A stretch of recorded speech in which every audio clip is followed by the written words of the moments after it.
Juric, Juric, Juric. Before we get started, I would just like to tell you about the intro.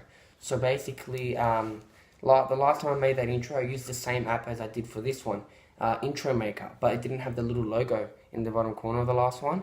But this one, I tried to cut it so that it got rid of the logo, but it didn't turn out the way I wanted it to. So I just left the logo on it anyway. So if you want to make some quality intros, I'm not sponsored, Intro Maker, look them up. It have that logo in the corner. Now, my Coutinho rant did quite well last time we did it. So I thought today we'll do a rant on Mr. Tommy Juric. If you don't know who that is, he starts up top for the Australian national team over Tim Cahill most games. Let me just explain to you the calamity of this player. Now, what do you expect in a striker? To score goals, be efficient, and finish their chances. And if you have multiple shots, to at least put away 2 or 3. Now, Tommy Juric, okay, and I'm a striker, so I'm allowed. Tommy Juric is about, I think he's 6'3", 6'4". So he's a pretty tall dude, right? So what's he gonna do? He's basically a target man, and he's not even a target man. We've tried to give him nice crosses, like beautiful inch-perfect crosses, and he heads them and they go off target. Tim Cahill, we put him in the equation, he puts them in.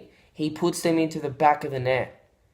That's why, I don't even know why Tommy Juric even starts. He's playing in Switzerland now.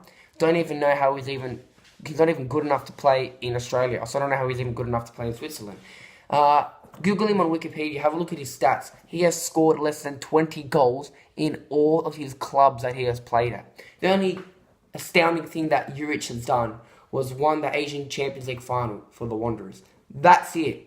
And even still, the Wanderers still haven't done anything. And that's it. That is literally it. One time we got a free kick, and I don't know why, but they put Tommy Juric on it. So, what does Mr. Tommy Juric do? He skies it. And I don't mean skies it. I mean Rosette skies it.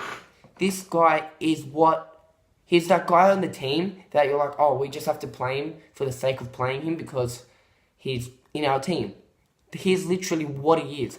And he's like the coach's son. The coach's son doesn't realize how bad he is, but he still continually plays him over the better player. But, okay, I loved Ange Postecoglou. Excellent managed coach. He was also Greek, which was also good. But I don't know what his logic was in actually playing Tommy Juric. Like, we saw that he couldn't finish, and then he still played him. There are many other strikers. Cahill, yeah, he's 38, but we can still rely on him. That's the good thing. James McLaren, he's alright. He's better than Tommy Juric. He isn't the best, but he's still better than Tommy Juric. I would still put him over him. Apostolos Iannou, he's playing in China. He is this Aussie guy. I've met him too. His signature's on here somewhere.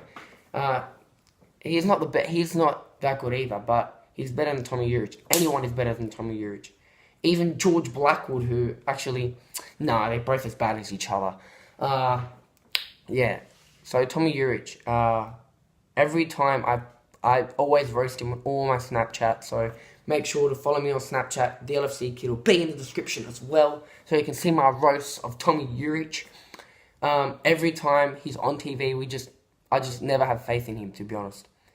He's decent in FIFA when you control him, but that's about it. He's tall. He's supposed to be finishing his chances with his head, but he misses. Against Honduras, the ball came to him. He was 1-on-1. Okay, the field was a bit dodgy, but as a striker, you adapt to all conditions that you play in, okay? So what does he do? Instead of taking a touch, he's like, you know what? I'm going to just take it first time, and it bobbles all the way out for a goal kick. What a normal striker would do is take a touch, dribble a bit forward dribble a bit forward, take a touch right before you're going to take the shot, and then take the shot, and then 9 out of 10 is going to go in, especially against Honduras.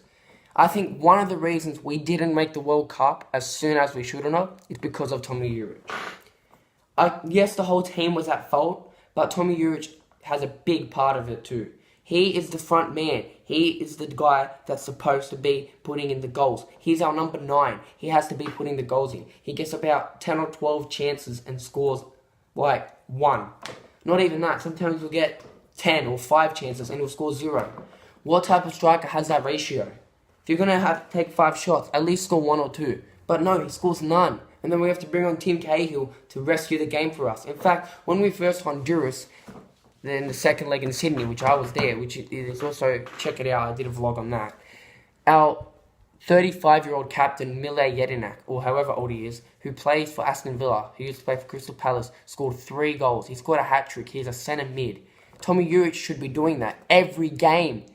Every game with the chances he gets, but he doesn't. Jedinak scored 3 set pieces, okay, fair play to him. But Juric, we give him those chances and he bobbles them. He is not a good player.